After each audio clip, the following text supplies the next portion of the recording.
প্রিয় দর্শক, আসসালামু আলাইকুম।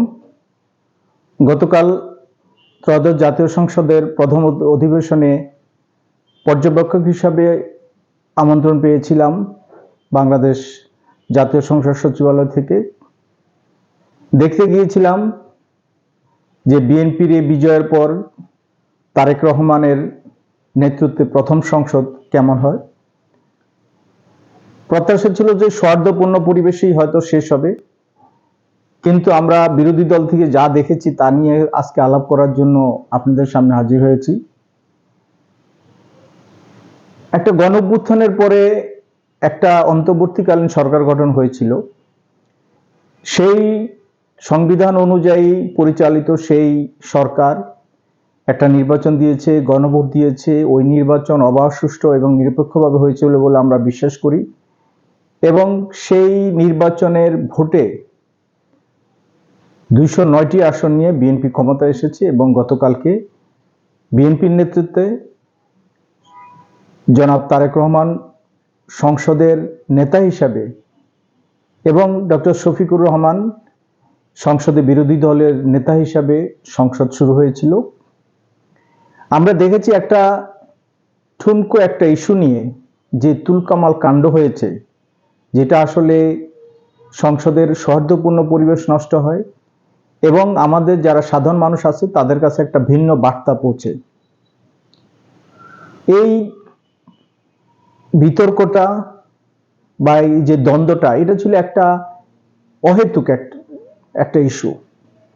কারণ আমরা দেখেছি যে বিতর্কটা গতকাল হয়েছে বা গত কয়েকদিন থেকে প্রেসিডেন্ট যেন বক্তৃতা না দিতে পারে, প্রেসিডেন্ট ফ্যাসিস্টের দোসর, এই তকমা দিয়ে প্রেসিডেন্টকে সংসদ থেকে দূরে রাখার জন্য, তার বক্তৃতা না দেওয়ার জন্য এবং সংবিধানকে একটা প্রশ্নের মধ্যে ফেলার জন্য এমন একটা ইস্যু তৈরি করা হয়েছে।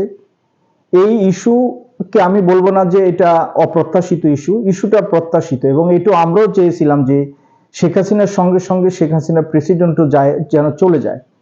কিন্তু সেই দাবিটা ততদিন ভ্যালিড ছিল যতদিন পর্যন্ত এই প্রেসিডেন্ট বাংলাদেশ সুপ্রিম কোর্টে মতামত চেয়ে কনস্টিটিউশনের 106 অনুচ্ছেদ অনুযায়ী যে মতামত চেয়েছিল তার আগ পর্যন্ত, অর্থাৎ অগাস্টের 5 তারিখে শেখ হাসিনা বিদায় নিয়েছিল এবং অগাস্টের 8 তারিখ পর্যন্ত আমাদের এই দাবিটা ভ্যালিড ছিল।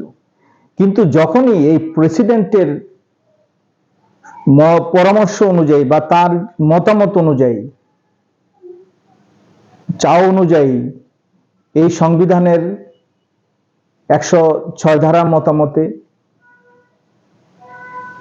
এই অন্তর্বর্তীকালীন সরকার প্রতিষ্ঠা হয়েছে, এবং সেদিনই সংবিধানের 148 অনুচ্ছেদ অনুযায়ী এনসিপির কয়েকজন নেতা সহ একটা মন্ত্রী পরিষদ, উপদেষ্টা পরিষদ গঠিত হয়েছিল। এবং এই উপদেষ্টা পরিষদে এই প্রধান বাংলাদেশের প্রেসিডেন্ট জনাব শাহাবুদ্দিন, উনি কিন্তু শপথ পড়াইছিলেন। এই বাংলাদেশ একটি স্বাধীন দেশ,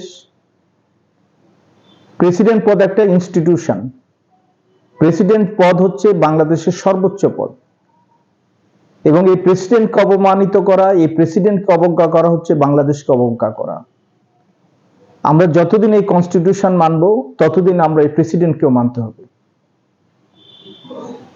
এই প্রেসিডেন্ট অধ্যাদেশ জারি করলো 133টা, সেই অধ্যাদেশ অনুযায়ী দেশ চললো। এই প্রেসিডেন্ট প্রেসিডেন্টস অর্ডার জারি করলো, সেই অর্ডার অনুযায়ী একটা রেফারেন্ডাম হয়েছে, গণভোট হয়েছে। সেই রেফারেন্ডাম অনুযায়ী, সেই গণভোট অনুযায়ী বিরোধী দলরা 2বার শপথও নিয়েছে। তারপরেও কেন এত দ্বন্দ্ব, কেন এত সমালোচনা, কেন পদত্যাগ চাওয়া, এবং যে ভাষা ওইখানে ব্যবহার করা হয়েছে, আমি মনে করি না যে এটা কোনো গণতান্ত্রিক ভাষা। তা আমি সবাইকে বলতে চাই, শ্রদ্ধার সঙ্গে বলতে চাই, আমাদের পরিবারের মধ্যে, আমাদের সমাজের মধ্যে হয়তো বা কোনো আমাদের হাসি ঠাট্টা হতে পারে, কিন্তু দেশকে নিয়ে কখনো হাসি ঠাট্টা করবেন না। এই বাংলাদেশ একটা কনস্টিটিউশনে চলে, এই কনস্টিটিউশনকে মেনে আমাদের কাজ করতে হবে। যদি আপনি বলেন যে কনস্টিটিউশন মানি না, তাহলে ভিন্ন কথা, কিন্তু যখন কনস্টিটিউশন অনুযায়ী সবই চলবে, শুধু প্রেসিডেন্ট ভাষণ দিতে পারবে না, এটা কখনো হয় না। তা বিনম্রভাবে অনুরোধ, দেশের কথা চিন্তা করে, সৌহার্দ্যপূর্ণ সম্পর্কের জন্য, ল অ্যান্ড অর্ডার ঠিক রাখার জন্য, আইনের প্রতি শ্রদ্ধাশীল হয়ে, আমাদের সংবিধানের প্রতি অনুগত হয়ে আমরা এসব থেকে বিরত থাকি। এগুলি শুধু মানুষের মধ্যে একটু হাসি ঠাট্টা জোগাড় করবে, কিন্তু এটা আসলে কোনো কিছুরই সমাধান নয়। ধন্যবাদ সবাইকে। আসসালামু আলাইকুম।